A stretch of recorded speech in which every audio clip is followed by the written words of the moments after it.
Hello everybody, I'm Conquering History Games, and welcome back to part 24 of my USA campaign here in Hearts of Iron 4, The New Order. So, basically, we're getting the tank factories up and running, and this general is hearing from the chief executive of the tank plant. You're not the first to be impressed. We can produce one tank every 8 hours, and we're working to bring that down to 6, maybe 5.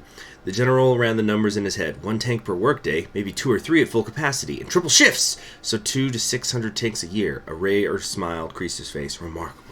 We will bury them.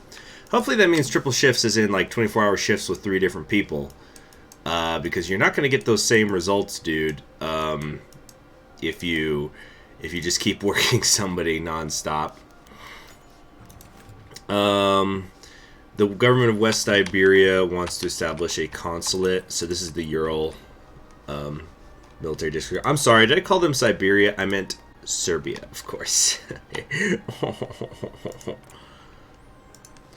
really got to find out someday why the Moscow German thing breaks up this way. Why is it peppered like this? I really don't like it. So, the Glenn Harrington debate. The two politicians were more than content to let their oratory take center stage, but words can cut as deep as any sword. Mr. Harrington, we're both men who look at America as it ought to be, trusting that this country is and must march toward a brighter future. Glenn said, I admire that, but can you say that your party shares your vision? With respect to the late Robert Kennedy, Americans have seen the NPP spend the last few months arguing endlessly with itself over his legacy, with the policies of the Thurman administration buffeting your party like a toy boat in a storm. How can you convince the American people that your party shares your vision? The American people will judge my leadership of the National Progressive Party, Harrington responded. The deprivations faced by millions of Americans who are penniless and homeless in the wealthiest country on earth is a travesty that must be addressed. The National Progressive Party has come behind me to grapple with and to put to rest the worsening problems Americans face in their everyday lives. We are called to minister to people on earth, Governor, not abandon them for the stars. So we're going to say we can't trust the mess of the MPP.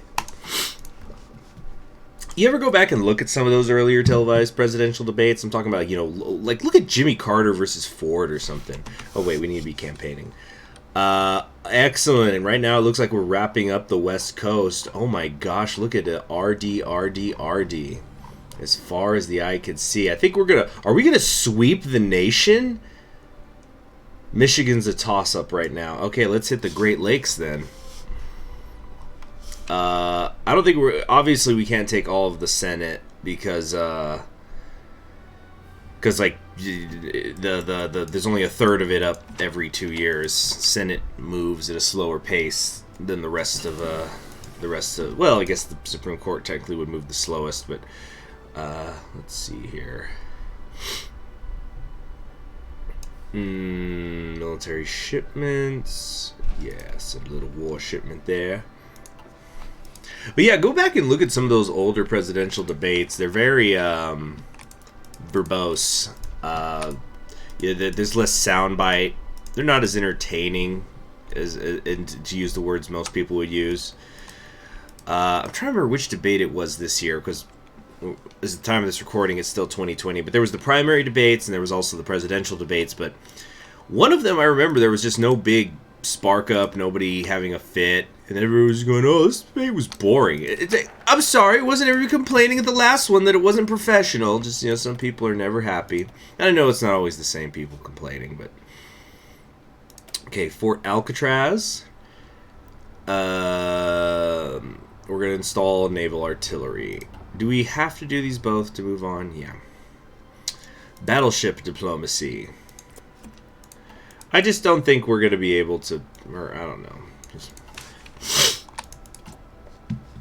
We're not going to be able to overwhelm the Japanese with our might. I don't know how this is going to go. Okay, Thurman's still in charge. He's going to go conservative in the Supreme Court. So right now, it still says 5-4. Is this bugged or something, or is it the conservatives who keep dying? Now, if you really want verbose, you need to read the old Lincoln-Douglas presidential debates. Those are great. But the way that they worked back then, I think it was that the first person would talk for an hour, then the second person would respond for an hour and a half, and then the first person gets to respond again for half an hour. So very long debates that were just basically continuous talking. And it's essentially a lot of okay, so first I want to respond to this, and now that I've said that, I'm going to also respond to that. So not exactly those, the not really soundbite friendly. Okay, that's it. We've blown our budget in October. Oh well, let's check the economy. $10 billion in reserve, isn't that nice? Let's lower the military spending a bit. Gosh, I actually think we want to... Yeah, we're going to lower civilian spending as well. At least for right now. I'm sure that we're going to need... I don't know, but I'm sure we will need some liquid reserves to work with, getting to Mars. Polls have been updated. Okay, I'll take a look at that in a second.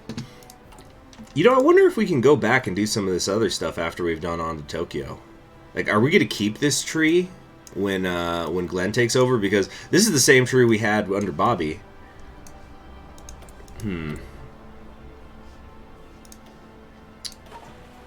Okay, yeah, but now we don't have any more available factories because of what I just did. Whoopsie daisy.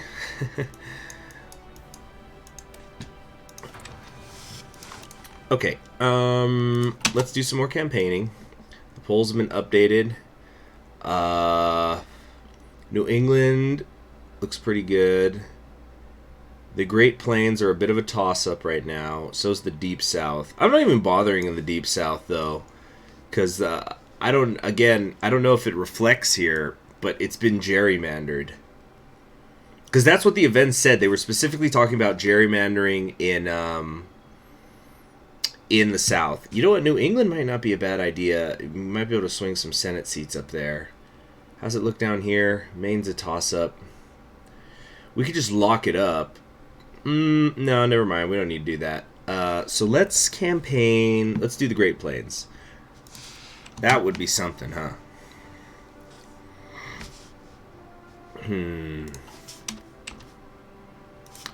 Oh yeah, let's get a Mississippi count.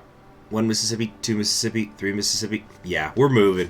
I definitely I just had to fix those OBS issues. So what I'm going to have to remember is that I need to switch it back and forth whenever I'm doing different games. Well, Margaret Thatcher's taking a little while to get into Scotland, isn't she? But I think it's because they went with the armed forces, did their little coup or whatever. So they're a bit stronger. Folsom Prison with Johnny Cash. How's a man go to prison in California for a murder in Nevada anyway? The Man in Black. Man in Black's very close to the hearts of many El Pasoans. He got arrested over here. Twice, I think, actually. Hold on. And, of course, he's just a country music legend. I consider Johnny Cash country music. I know that people who listen to country on the radio these days might not, or who only think of country music as what they hear on the radio these days might find that hard to believe, but I consider him a country music star. The warning. Here we go. Stonewall. Are we going to get the riots? Stonewall Inn is a spot of light and loud laughter in a world slipping into autumn. The sounds of occasional retching aside, the inn is a good place, and the crowds know it to be far more than just a building. For many of its patrons, is the only place they could truly be themselves, but autumn is sweeping in one chill breeze at a time. We're about to have the election also. A few things are about to happen. Let's see. The signs have been there for a long while. The mayor's riding on the coattails of the moral cleanup movement sweeping the country, and the officer sent to do the collection duties. One calls it the offering bag, with only a hint of irony. From the inn till the bartenders of the anti-mafia team, they're forming in the back of the Metropolitan Department. It's not like the community they formed here hasn't known the wrath of the cops, but this time it'll be different. Change is coming to America, as the president says over the airwaves, but some changes are less welcome than others. The bartender's cleaning. He's going to deal with the toilets. He got hired by the Dawn, same as all the staff, but he's come to love the place. The patrons are gaudy and have a glint in their eyes, but it's a real life they're living here in the damn spaces. He looks at a sleeping customer hunched over his cups and smiles wanly. Whatever happens next, he'll stay with the ship, even if the hull's leaking. His passengers deserve nothing less. Hope glows as the day grows dim. So we're about to have the elections. Okay, here we go. Who will win? New senators have been elected. We'll take a look at that after the presidential race as well. Election day, 1968. Yeah, so 34 Senate seats are up. And it has soon become clear who will be sitting in the White House for the next 4 years. President-elect Glenn. Yeah, we did it. And of course, Strom Thurmond should still be there. Excellent. Okay, so let's let it get to midnight, and then we're going to... So he's out. The NPP is out. Oh my gosh, Gus Hall is getting strong, and I think this is Yawkey down here. Okay, so right now the Senate's controlled by the Republican Democratic Party, which is good. It looks like, though, the center was able to hold on or take some of the fair amount of the West Coast. Barry Goldwater, just eternal. I kind of wonder if some of these guys are scripted to not lose power. You know, like Barry Goldwater, Wallace, just people like that who need to be eligible to run for office. Of course, now it's 72, but I know eventually... they've said they want to have events that go all the way up to 1982 or something, so we'll have to see. Oh yeah, Bayard Rustin is up in Pennsylvania. Let me pull him up, for those of you who don't know him. Bayard Rustin, some of you may know from Kaiserreich, is... Ooh, I've never seen this picture of him without his glasses. Anyway, this is Bayard Rustin. So I think this was the one who... There was the event... where he gets asked to by the NPP to run.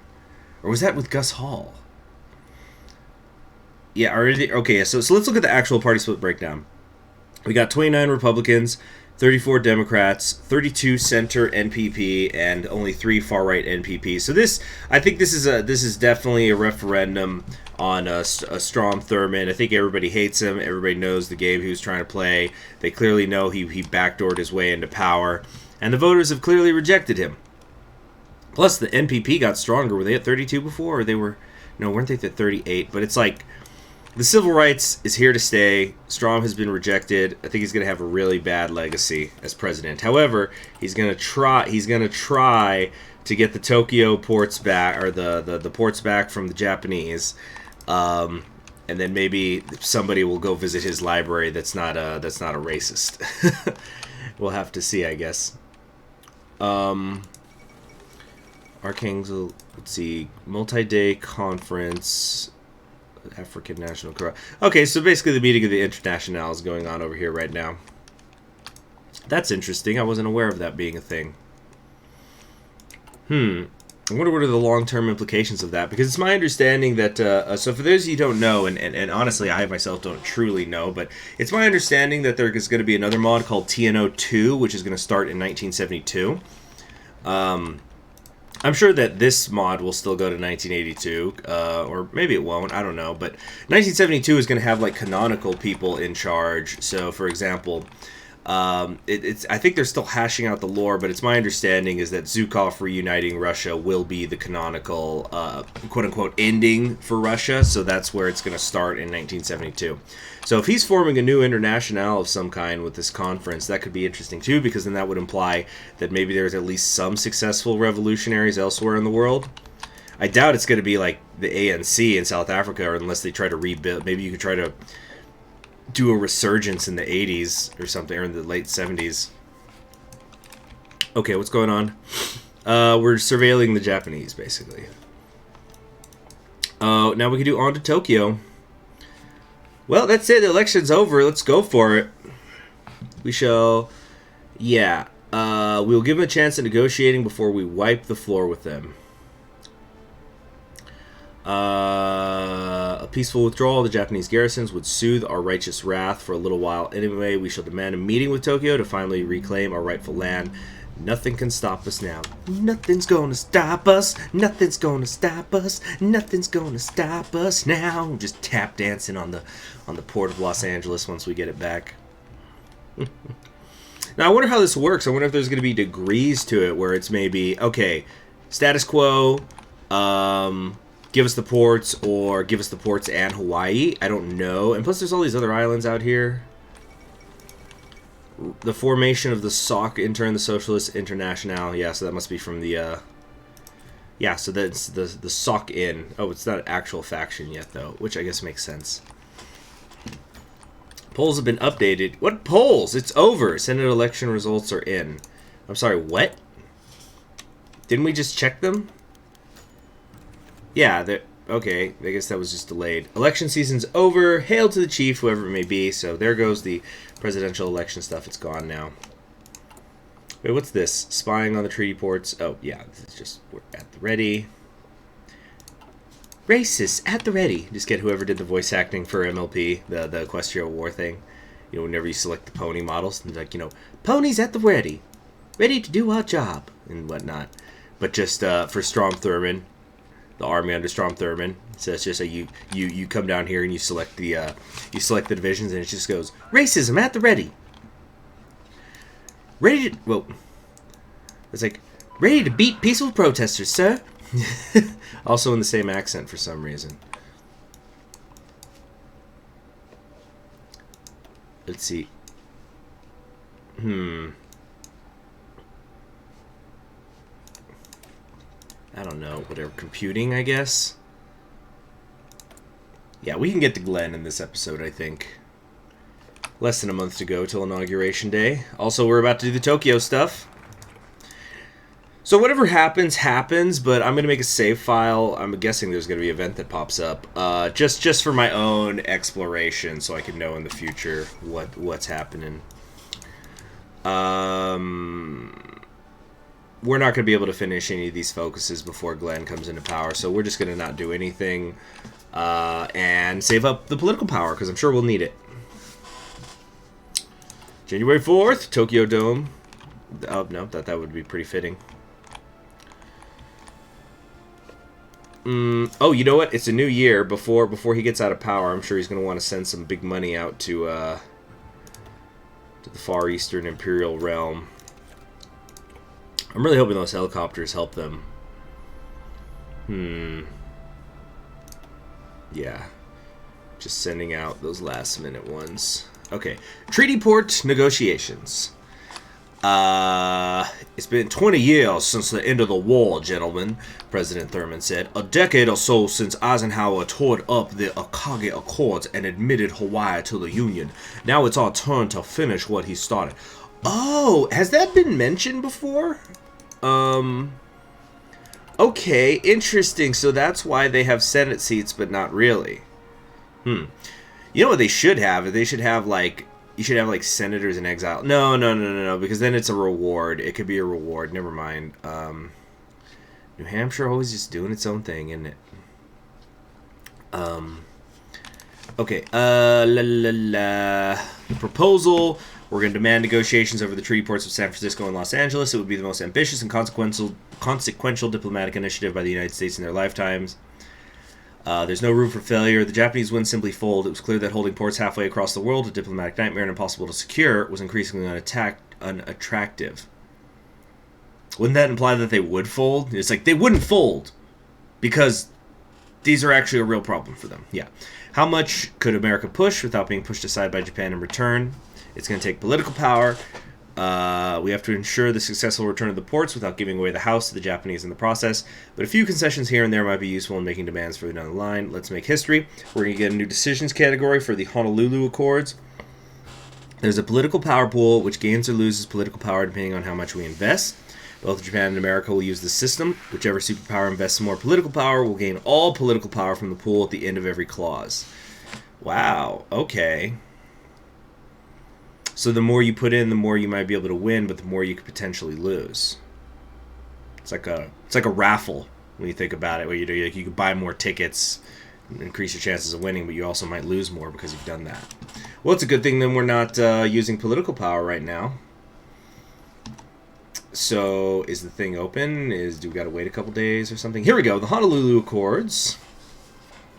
We surrendered Hawaii and all of their Pacific possessions to Japan. However, in 1960, President Eisenhower tore up the Inaugurated Accords and resumed a total embargo against the Japanese Empire, leading to a tense international standoff which culminated in the Hawaiian Missile Crisis. We're going to try to reclaim it, and Japan wants a resumption of oil trade. The outcome of the talks will be determined by the political efforts both sides invest, and the talks could go into very interesting directions should the negotiators think outside the box. Japan has invested negative 25 political power? What? We are currently discussing the location for the meeting. America is currently in the lead. Yep. It's like the peace talks in Vietnam, where like the first thing they had to argue about is if like, you know, what part of the table everybody was going to sit at, and they ended up just getting a round table. Japanese propose a summit location. The Japanese are proposing Mexico City as neutral ground. Oh yeah, the Japanese are proposing Mexico City as neutral ground. President Strom Thurmond sounds slightly surprised. Never thought the Japanese would be reasonable about any of this business, but here we are. We've got an embassy there. We can set up a secure line to ensure direct contact with Washington as needed.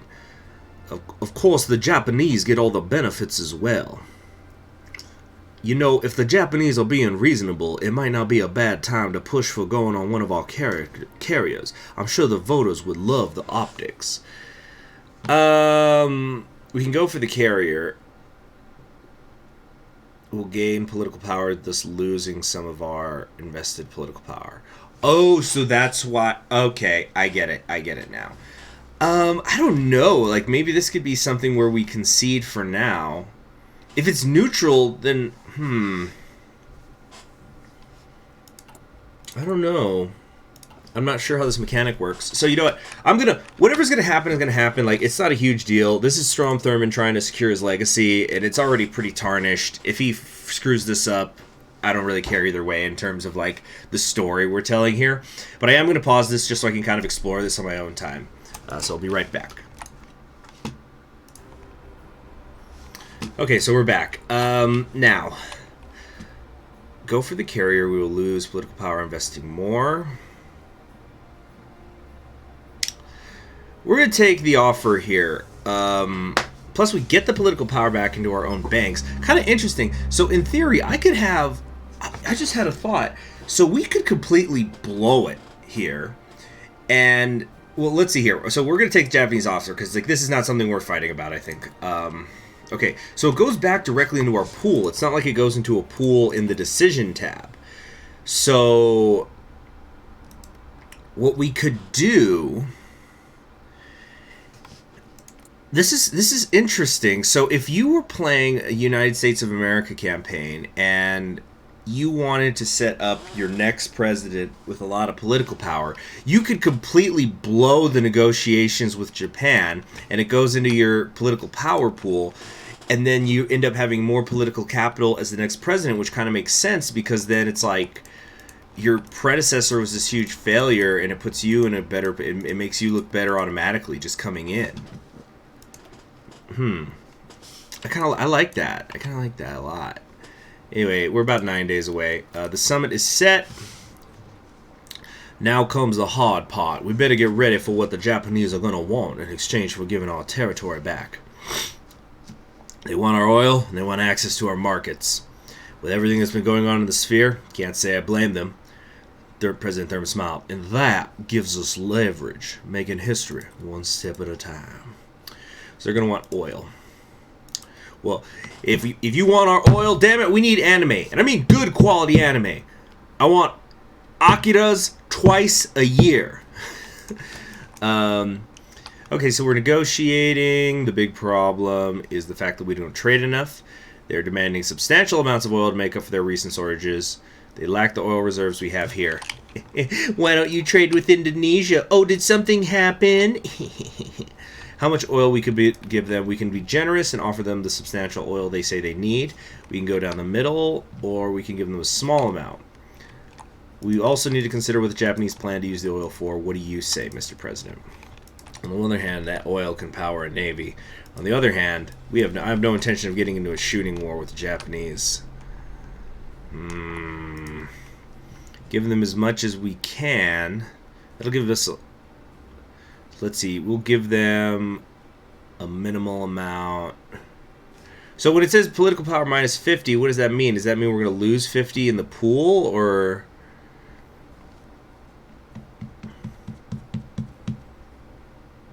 Dang it. Okay, so what I'm wanting to do is I wanted to do something that's going to help me. So we're going to do another cut here, and I'm going to, because I want to make sure that I take the right one. I don't really, like I said, it's not a big deal, but I want to understand the mechanics of this correctly. So I want to,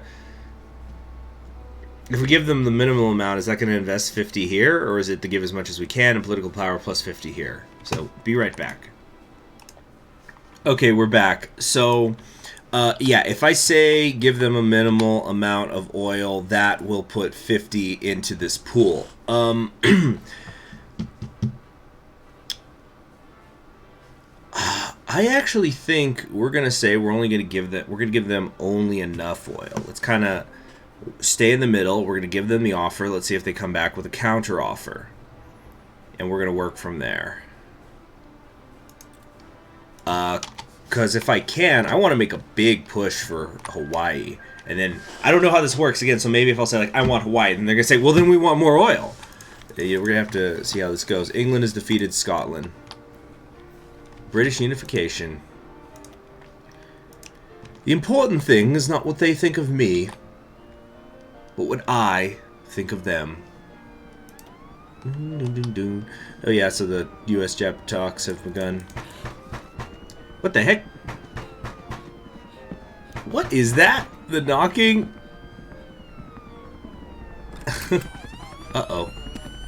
Well, that doesn't sound good.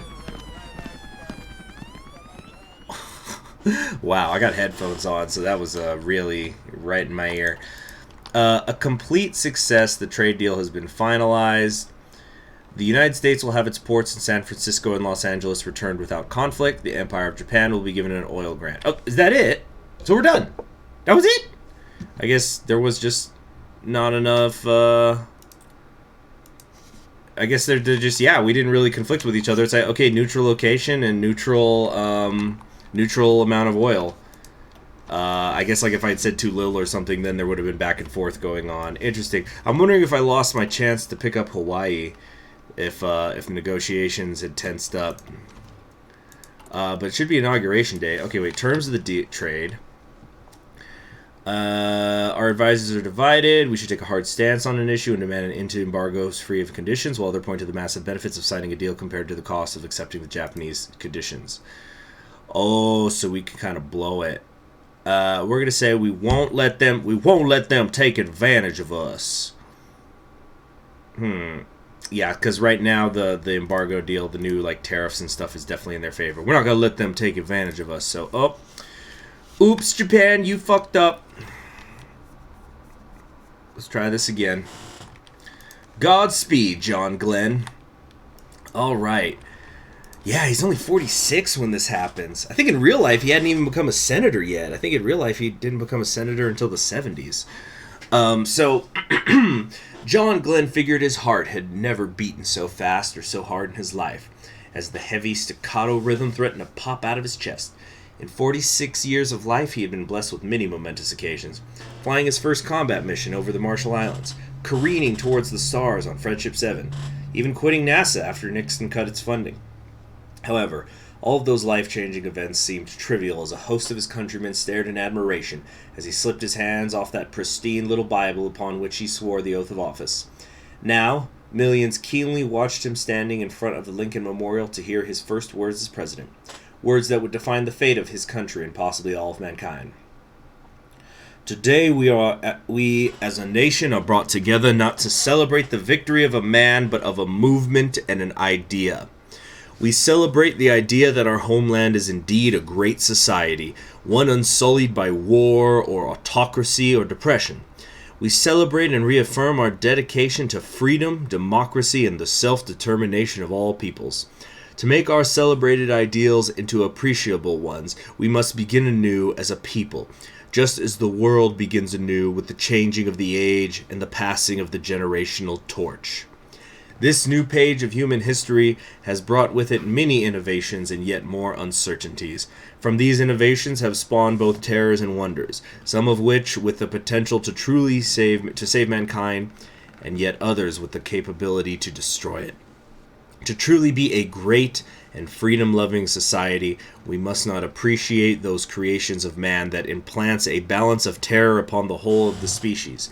Rather, we should celebrate and develop those creations which may yet bring us to the depths of the oceans or the distant light of the stars. President Glenn stood slightly taller as that tens of thousands of once dreary blank faces erupted into smiles and cheers and applause.